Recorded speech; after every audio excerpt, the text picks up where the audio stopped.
Hello and good morning, everyone. Welcome to another episode of the Market Snapshot series. My name is Rufus Kamau, Markets Analyst at FX Pesa. So today we'll be talking about quite a number of things. One is the key highlight of the week. On Tuesday, the 5th of November, that is tomorrow, this is when we'll be observing the US presidential election. That is a key theme in the markets. Then, in between the week, we'll be having two interest rate decisions from two major central banks, one being the Bank of England and the other one being the Federal Reserve Bank of the US. So those are the key highlights and the most anticipated events of the week. We'll be discussing these further and try to understand how the markets might be impacted. So as always, I would like to begin with a quick disclaimer. This session does not constitute investment advice. It's not a recommendation to trade, so you should always do your own due diligence and practice proper risk management. So good morning, everyone. You can see some good comments here. Morning, Maureen. Morning, Paul Kerry. Monabasto, thank you for joining. Leonard, Sami, Simon Gitao, Gregory Wilson, thank you guys for joining. Thank you. You're joining from Portland. Thank you. Hello, Dennis. Thank you for joining. So let's get things started right away. So we'll be starting by looking at the economic calendar and the top events for the day. So this is the Forex Factory economic calendar, and there's quite a number of things that we're expecting for this week. So let's begin with the daylight saving time that was adjusted on Sunday, the 3rd of November. And this pushes the New York stock market open an hour forward, which basically means that in Kenyan time or in East African time, where normally the stock market opens at 4:30, now it will be opening at 5:30.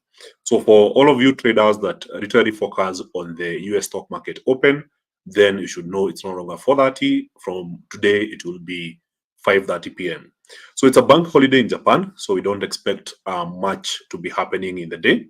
Of course, we have the manufacturing PMIs for the Eurozone coming up right from 11. So the Spanish manufacturing PMI will be coming up at 11:15. For Italy, 11:45, France, 11:50, Germany, 11:55, and then at midday, we'll get the whole data for the entire Euro area, or what we call the Eurozone. So later on, we'll be looking at the Centix Investor Confidence Survey at 12:30 p.m. Then all day, we have the Eurogroup meetings.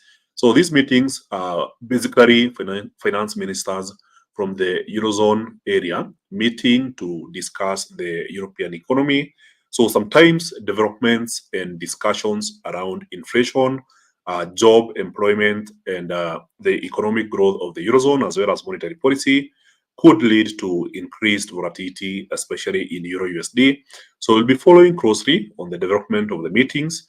So remember, the meetings do not have journalists allowed, but the members who attend the meetings sometimes will share information on the progress of the meetings. So US factory orders will be coming up at 6 p.m. In this case, we're expecting the orders to have dropped by negative 0.4% in the previous month, a bigger drop than the previous one, which was negative 0.2%. A loan officer survey for the US will be tentative, and of course, the Reserve Bank of New Zealand Financial Stability Report will be coming up at 11 p.m. So the key highlight of the day might be the manufacturing PMIs for the European economies, with key focus on Germany, which has been ailing, especially with the news of Volkswagen Group closing some of its factories and firing some of the employees. So in this case, we could be seeing some volatility, especially in the German DAX index, especially if we happen to see a big shift from the expectation. So in the previous reading, the manufacturing PMI for Germany was 42.6. So we're expecting the same number. So if we happen to see a big divergence between the outcome and the expectation, then this could bring in some good volatility for DAX traders. So besides that, we don't have much happening in the market today. We know that the dollar index opened quite weak, and we saw major gaps happening in Euro USD and Pound USD. We will be trying to understand that as we progress with this particular session. So Remember, if you are watching this on X, remember to like and share.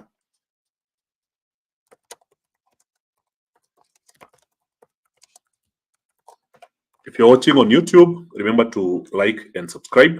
This will really help other traders discover the video and we get more traders benefiting from this session. So fast forward, Tuesday, the main event will be the interest rate decision by the Reserve Bank of Australia, where it's largely expected that there will be no change in interest rates.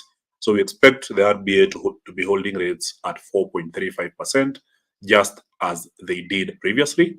So in this case, nothing much of a change. So more of a continuation with the same policy. Of course, they have held for 8 consecutive meetings, holding rates steady at 4.35%. So nothing much of a change is expected here. Of course, for Australian dollar traders, the main focus will be on the monetary policy statement, the rate statement, and of course, the press conference. So the press conference is where we get to gather some hints about future monetary policy decisions. So in this case, this will be a key driver for the Australian dollar. So we'll be looking at ISM services PMI for the US and of course the presidential elections as well as the congressional elections. Tuesday, November 5, that's tomorrow. This is when we expect to see the most volatility in the markets, especially considering the fear and the uncertainty surrounding the elections. So job reports from New Zealand on Wednesday at 12:45 a.m. Then fast forward to Thursday, where we'll be getting an interest rate decision by the Bank of England. So in this case, we're expecting a rate cut of 25 basis points, down from 5% to 4.75%. And these will mark the second rate cut after the rate hike cycle. So in this case, notice how after the Bank of England cut rates by 25 basis points from 5.25 to 5.0%, in the following meeting, they decided to hold at 5%, and now we're expecting a cut down to 4.75%. Of course, this is overall expected to weaken the pound.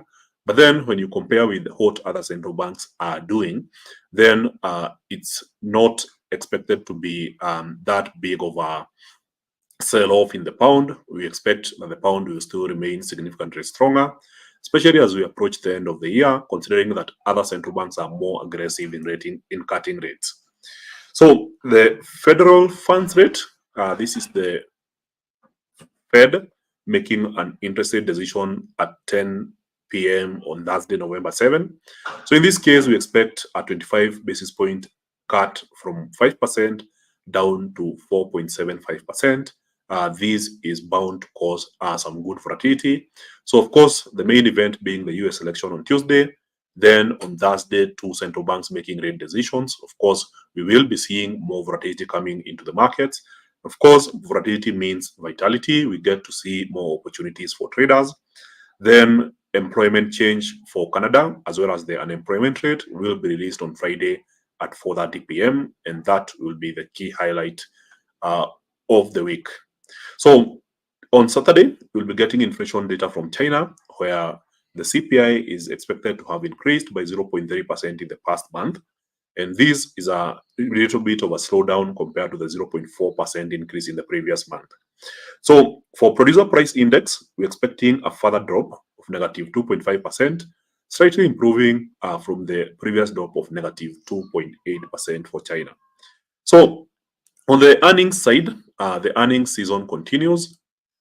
So I'll be trying to share this. Just give me a sec.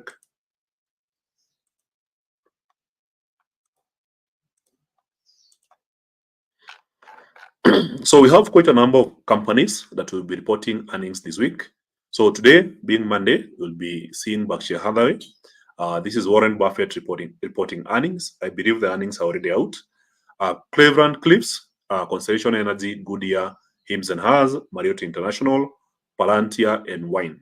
So a key focus for the day will be on Palantir earnings, which has been one of the top performers in the markets this year. So similar to the performance that we have seen with NVIDIA stock. So just want to Google this quickly, just to give you a highlight of what's has been happening with Palantir. So it's coming up at 5 p.m. and as you can see, the stock is up 152.83% year to date. Of course, if they beat earnings, we could be seeing a much bigger pump and more volatility for the AI stock that has been supplying the US with software that helps its departments process data. So that will be a key highlight for the day. Then on Tuesday, we'll be getting Apollo Global Management earnings, Devon Energy, Ferrari, as well as Super Microcomputer earnings. So key highlight will be Super Microcomputer earnings, mainly because the company had issues earlier last week where an auditor basically declined to audit the company, citing ethical issues. So what we will be expecting is some more volatility. I don't know whether the stock will be recovering. So I just want to give you a highlight again. So as you can see, for Micro, it was down 10.51% on Friday. And in the 5 days, which is basically last week, the stock managed to drop by 45.5%. So year to date, the stock had made some good gains. I would say it was one of the most trending stocks, making some good performance from January to March. But since then, we have seen the market continuously erase all those gains, and now it's down negative 8.76% year to date. So fast forward to Wednesday, we'll be getting earnings from ARM Holdings. So for those who are familiar with ARM, their tech is almost present in every other smartphone around the world. So we will be expecting to see some good volatility from this one. So the stock has been trending quite well. I think it's up about 100%. Yeah, this is true. It's up 105.28% year to date. So it's a British company that specializes in innovations in infrastructure about semiconductors. So it doesn't manufacture them; it just innovates and then leases the rights to other companies. And so far, it's up 105.28%. The stock is listed in the Nasdaq. They did not list on the London Stock Exchange. And since they did, you can see this was around September last year. The stock is up 132.89%. So that will be a key focus for the day. And also, we'll be getting AMC stock earnings. We'll be getting Aurora Cannabis, Celsius Holdings, CVS, ELF, Novo Nordisk, Qualcomm, and Toyota. So also, we'll be putting much focus on Qualcomm performance as well as Toyota performance. Then on Thursday, AFAM. Then we get Airbnb. Block will be big earnings. The former Twitter CEO founded the company, previously known as Square, but they renamed to Block. So it's a big stock that basically works as a payment services provider with key focus on Bitcoin. So Datadog, DraftKings, Halliburton, Hershey, Moderna, P-Interest, Rivian, and Trade Desk will also be reporting on Thursday. So towards the end of the week, we'll get 3 more companies reporting: Canopy Growth, Icon and Enterprises, as well as Sony reporting on Friday. So this will be quite a busy week on the earnings side. So we expect some good volatility in the markets this week. So besides that, I'll be showing you a highlight of what's expected on the US election day. So the dollar index dipped below the 104 mark on Monday, reversing gains from previous session as investors prepared for the upcoming US presidential election and the latest Federal Reserve policy announcement. Recent market movements had driven the dollar and treasury yields higher on speculation that Trump might reclaim the White House this month with his proposed policies on immigration, tax cuts, and tariffs, potentially fueling inflation. However, uncertainty about the election outcome prompted traders to scale back those bets this morning. On the monetary policy front, the Fed is widely expected to cut interest rates by a modest 25 basis points this week, following an outsized half percentage point reduction in September. Markets are also pricing in another quarter point cut for December. The dollar weakened against a range of currencies, with the most significant selling activity observed against the Kiwi. Kiwi is the New Zealand dollar, It also lost against the Australian dollar as well as the Japanese yen. So far, what we are seeing is recoveries from the earlier sell-off. So we'll be jumping into some technical analysis to try and understand where the markets might be headed next and the prevailing market structures. So this is the MetaTrader 5 trading application, the app that we basically use to trade on a desktop as well as a laptop. If you prefer trading on a smartphone, then I suggest you download the Equity Trader by FXPesa on your Play Store, and then you will be able to access the same market, albeit on a smaller device.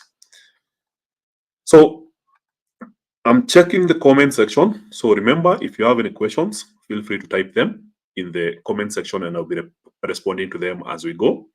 So morning, Wangari Patrick, Rono, Smith, FX, Devoted Women, thank you for joining. MC Okello, Withera's World, Waridi, Robert Cavale, David Wainena, thank you guys for joining. So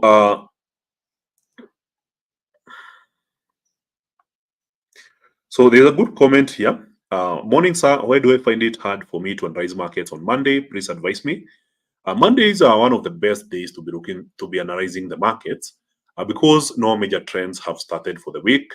So you need to try and understand your key levels, maybe last week's highs and lows, the key market structures, which markets are trending, which markets are consolidating, so that later in the week, when those patterns shape up and present opportunities, you're able to trade them, having started your analysis earlier in the week. So always try to analyze the markets from Monday so that as the week progresses, you are in tune with the markets. So morning, Shadrach. Morning, Ikobo Frank.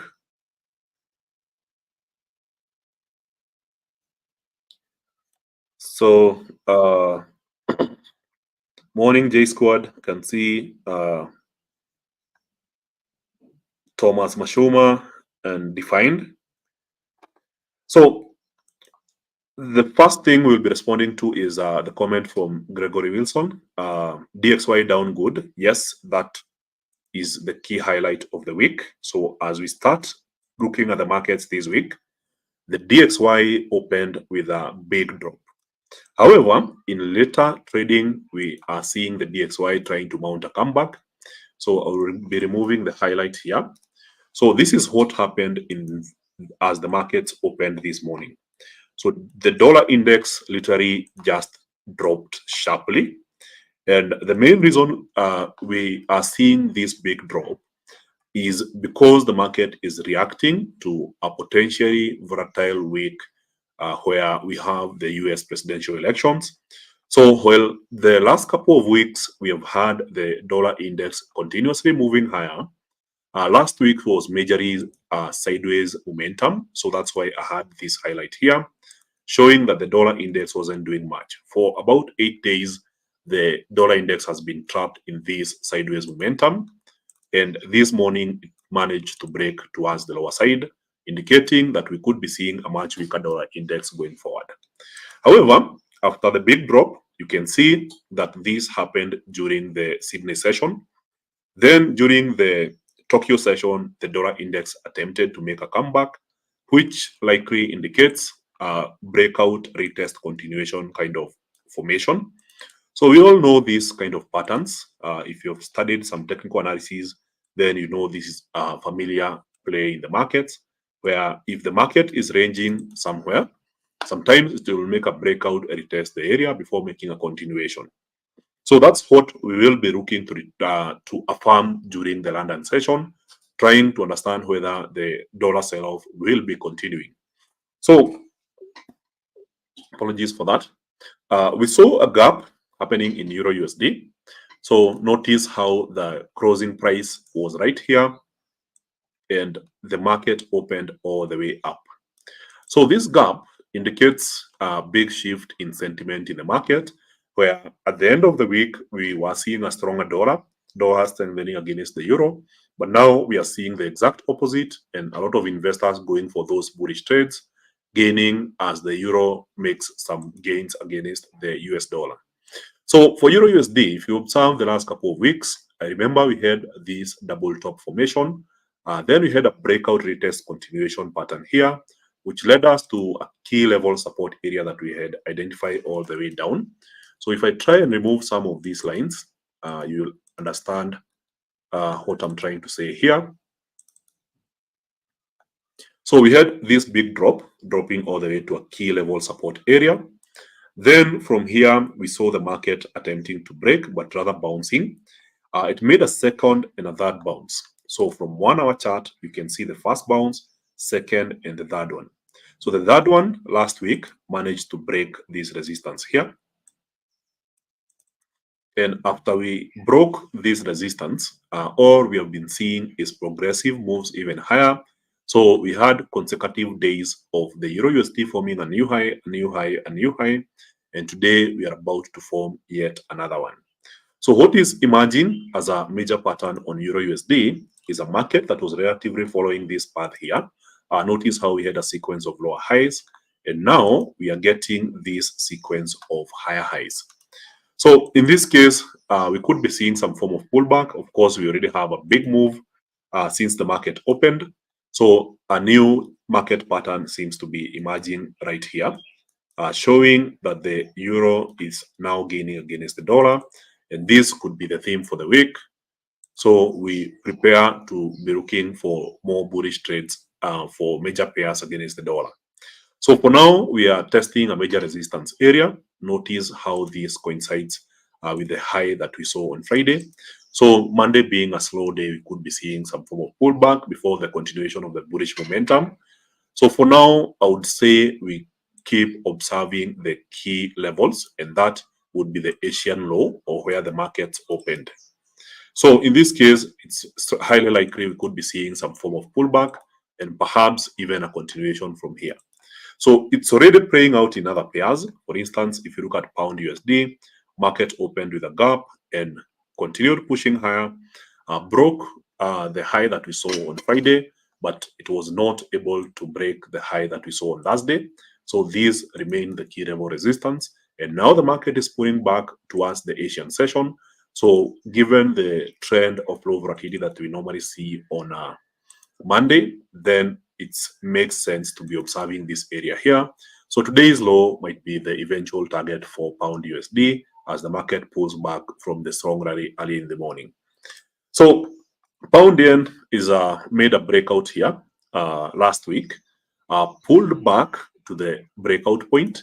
So notice how the market made a breakout here, retested, dropped, and then pulled a second time. And now it's seemingly moving further back downwards. So in this case, a key level area to observe would be this area here as a likely target for short selling the pound against the yen, around 196.468. So for AUD/USD, it has already completed the cycle. And this is what I was talking about in Euro USD. A market opens with a gap. This is the gap that we saw. Pulls back downwards, forms a session low. Then after forming the session low, it rallies all the way to a new high, but then pulls right back to the session low. So this is the kind of price action I am expecting to see on Euro USD and similarly for pound USD. So for AUD/USD, it has already played out. So now the market could be bouncing and we continue seeing the market being in a range similar to what we saw on Friday.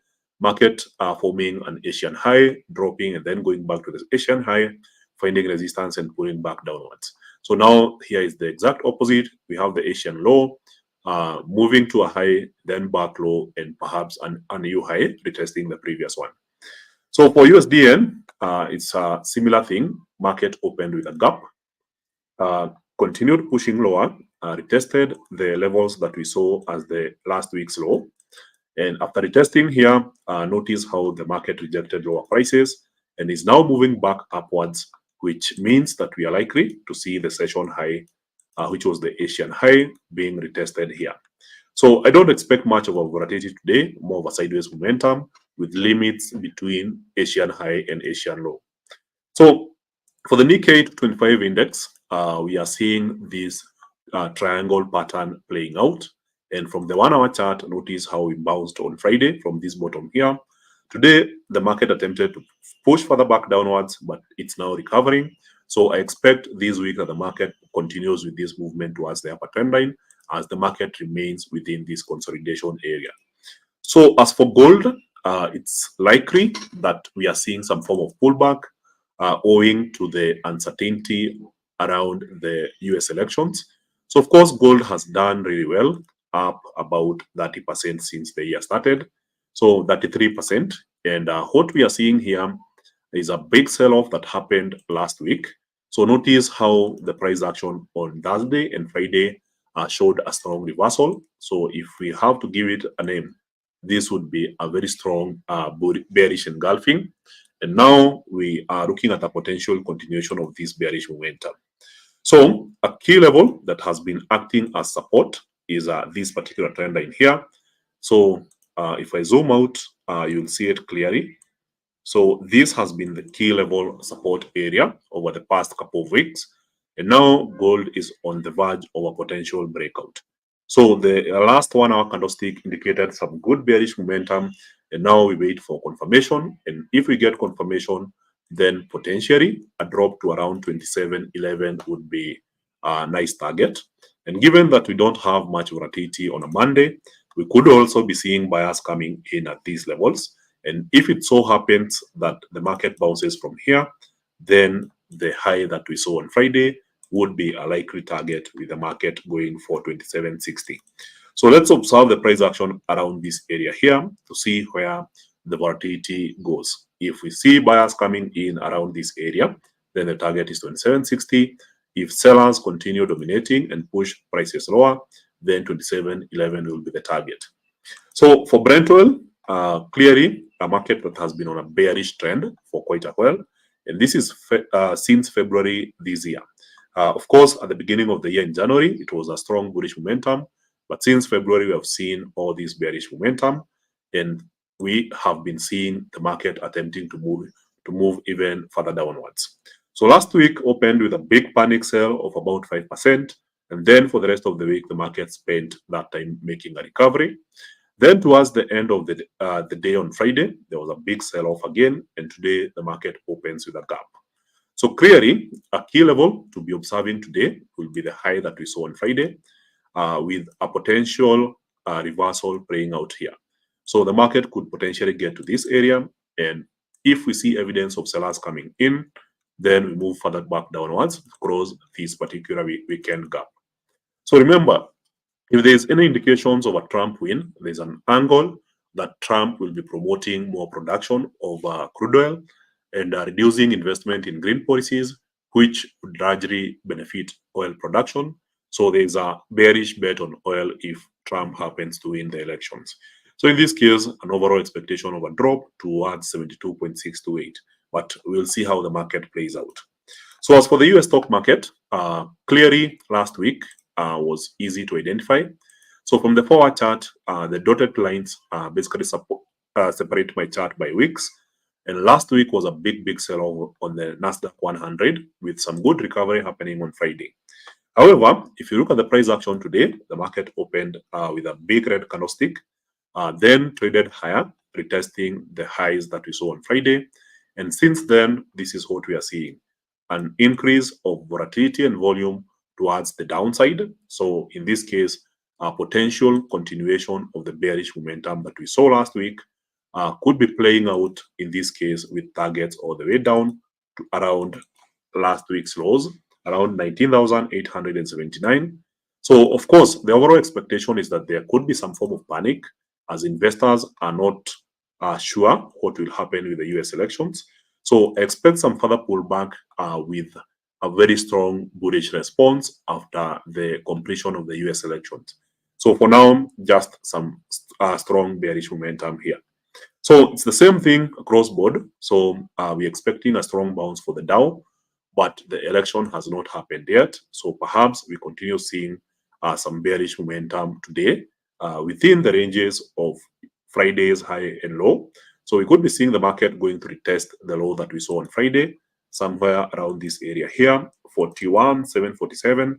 But the overall idea for a longer term position is that after the elections, we see the stock market responding positively since the US economy is currently very strong. So this is only temporary. And we have seen these cycles before. We have seen it here, and so many other occasions on this bullish trend that has continued since last year. So the Russell 2000 is also looking to retest a key level support. So this is something we have been testing. So notice how we had this inverted flag. The market made a breakout, retest, and continuation. So of course, we were targeting the base of the pattern here. Market got to that area real quick. And since then, there was a nice bounce. But then you can see there is increased pressure to push prices lower. So in this case, market crossed the gap successfully. The gap was right here. Market went up, crossed the gap, and now we see a continuation of the same. So for a very short-term position, it's looking at the Asian low and perhaps even an extension of the bearish momentum towards the low that we saw last week. So for the US 500, it's a similar thing. So it's a market that was literally trading in a range or basically moving sideways. So this was the range here. So if I zoom out here, there was an attempted break. Eventually, the market broke towards the lower side. And after the break, we projected that the market would get to this bottom here. That did not play out. We saw the breakout extending down, but not quite to the target we had identified last week. So since that didn't play out, we saw the market bouncing and retesting this area here, pushing further downwards, but did not get to the previous low, which indicates some form of consolidation in the SP 500. So if you go to the 15 minutes chart, you zoom out, I'll try to eliminate the noise here. Then you can see that something is definitely playing out here between the high and the low here. So if I zoom in here, so notice the price action on Friday moving up and then back downwards, and then today up and then back downwards, which indicates a market that is largely consolidating. So of course, for today, I expect the market to continue the bearish momentum towards around this area. This is around 57.19. And once we get here, perhaps even back before we see a major breakout happening after the US elections tomorrow. So Bitcoin has been ranging for about 7 months. Eventually, towards the end of October, we had a very strong breakout that rallied to cross to 73K. So this was the high around 73.5. Then after getting to this high, the market pulled back downwards to retest the area. And now we are looking for signs of that big bounce. So we are expecting to see that big bounce happening along this trend line here. So potentially a strong rally from this area, and perhaps that is also pegged on the outcome of the US elections. So this will likely be a nice area to be looking for bullish positions. So on other currencies, we are seeing the dollar trading against the Swiss franc in a very familiar pattern. So it's more of a range with an attempted break happening here. This was last week. Market got right back into pattern and then dropped quite sharply with a gap. So this was the weekend gap right here. I'll try and highlight it. So difference between close and open today. Then the market heads straight for the lower trend line, breaks it, retests, and now seemingly looking like a continuation, which means that we could be seeing the dollar dropping further to around 0.86315. So New Zealand USD, same thing, opened with a gap, pulled back, went up, and is now pulling back again. Of course, a potential retest of the Asian low could be playing out here. So market pulling back to this area here and perhaps continuing with the original move. So dollar trading against the Canadian dollar had a big gap downwards, went further downwards, but then pulled back. And now, if you can observe clearly, the market has been retesting the Asian high. So the Asian high was around this area here, successfully retested, which means that now this could be the range for the day. Market oscillating between the Asian high, the Asian low, retesting, and perhaps moving further back downwards. So that's it for the day on the FX. For European equities, we are seeing some good volatility coming in, with the Spanish IBEX looking to extend the move towards the upper side. So in this case, notice the consolidation here. So the current cycle indicates that the market is moving back towards the previous highs. And on the 1 hour chart, this is how it looks like. So market opened with a good positive momentum, and we could be seeing a continuation of the same, with key level targets being medium term around this area here. So we could be seeing the market retesting this area. Notice the number of times that the market was unable to break that area, and now it's a likely target for the current bullish move.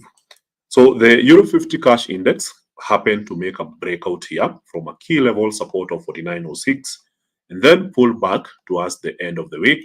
And now we are seeing signs of a continuation of the bearish momentum, having seen the market retesting Friday's high. So this was Friday's high. Today, the market goes up to the same area and immediately prints a strong bearish momentum candlestick, which indicates that now we are headed back down in the direction of the original breakout, which was this one. So I expect some further bearish momentum here. And for the French 40 index, it's a similar thing. We had a major breakout, market pulled back, and now we are looking at a market that is retesting the highs that we saw on Friday. So this was the high on Friday. So the retest happened on the first hour of trading today, and now we are seeing more pressure with the price attempting to move further back downwards. So that's it for the day. Thank you very much, everyone. I'm checking the comment section to see if there's any questions that I may have missed. And once we go through this, hopefully we'll be able to have a fruitful trading week.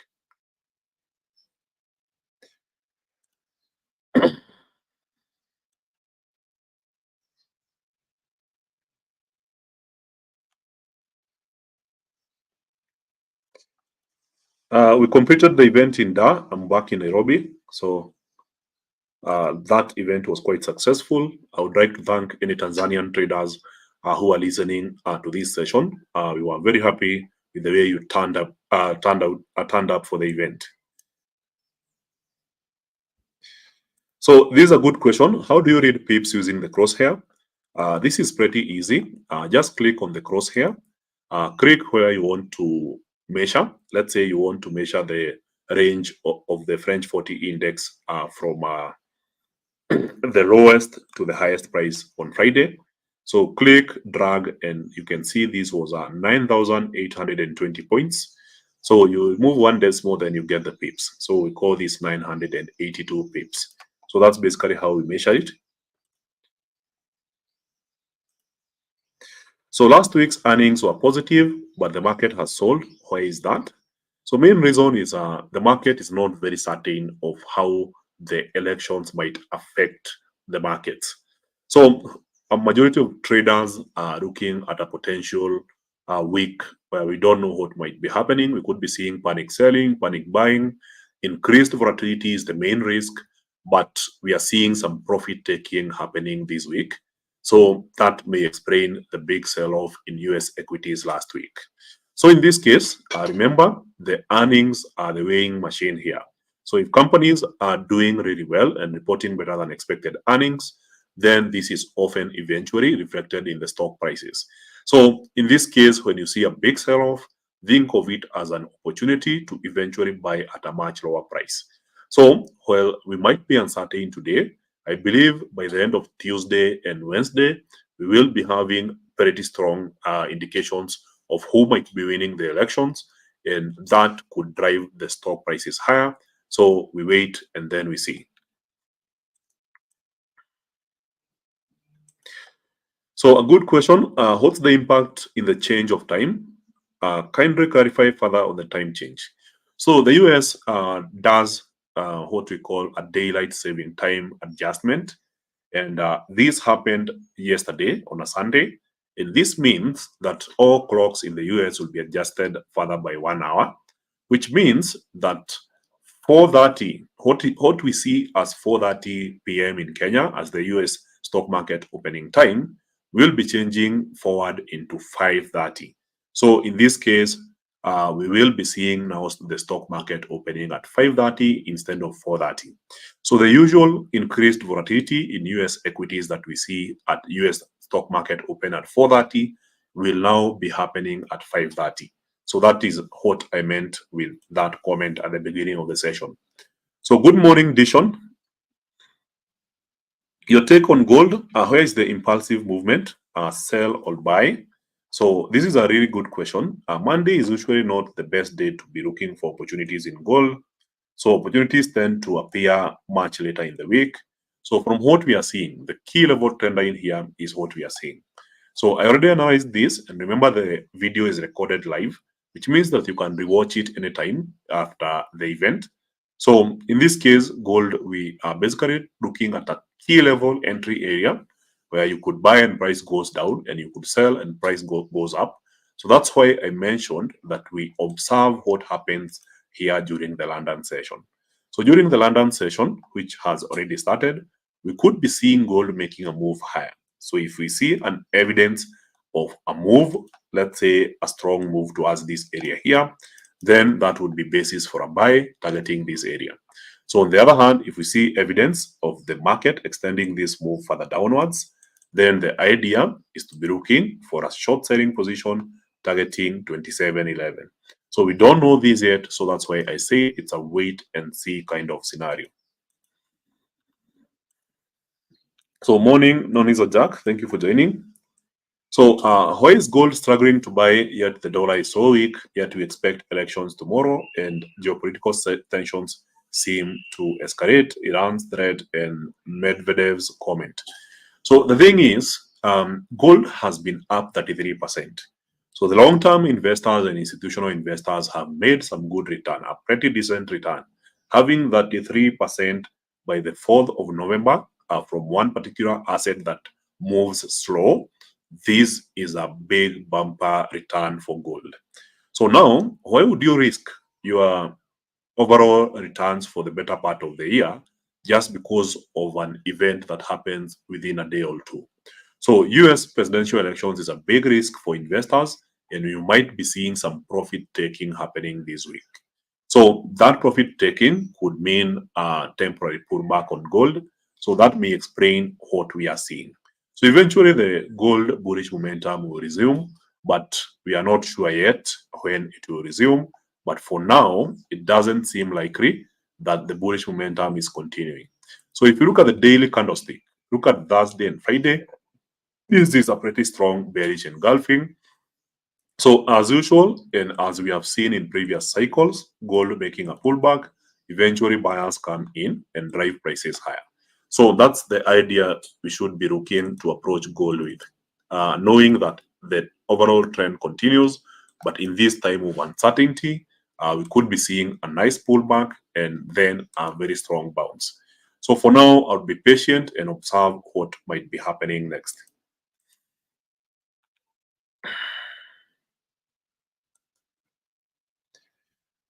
So this CPI on Swiss franc is not happening today. So remember, these sessions happen every day from Monday to Friday at exactly 11 a.m., trying to focus on the main event of that particular day.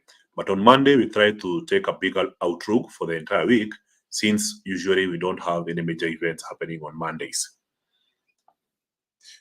So the question about filling the gap is not like the usual weeks where the Euro USD opens with a gap and it crosses it.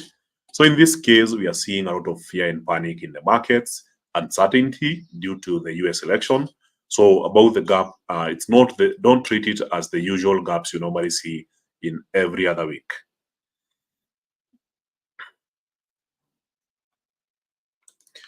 So the gaps are mainly because of the panic selling of the dollar that happened. The market open.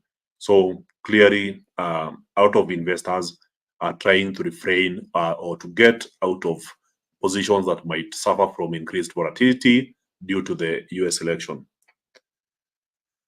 So thank you very much, everyone. Thank you for your time. Thanks, Gregory, for joining the session. I appreciate this. So about the conflict between Israel and Iran and the way it has impacted the markets, this particular conflict takes the back pocket. A lot of investors are basically putting it aside to focus on the one economy that determines the price of money, and that's the US economy. So the US presidential elections is a much bigger event than the conflict. So that's the focus or approach you should be having this week. So as we approach the end, if you really enjoyed the session, feel free to like and share it. And at the same time, if you are just beginning your trading journey, check out the Novice Pro series, which is available on FX Pesa YouTube. It will help you transition from a complete beginner to an intermediate level and with experience a pro level trader. And at the same time, there is links on the description below to register for a trading account. On top of that, remember to check out the latest episode of the Bullish Banter podcast. So I'll be sharing that shortly. So let me just give you a highlight. So the Bullish Banter podcast is available on all platforms. You can check it out on FX Pesa YouTube.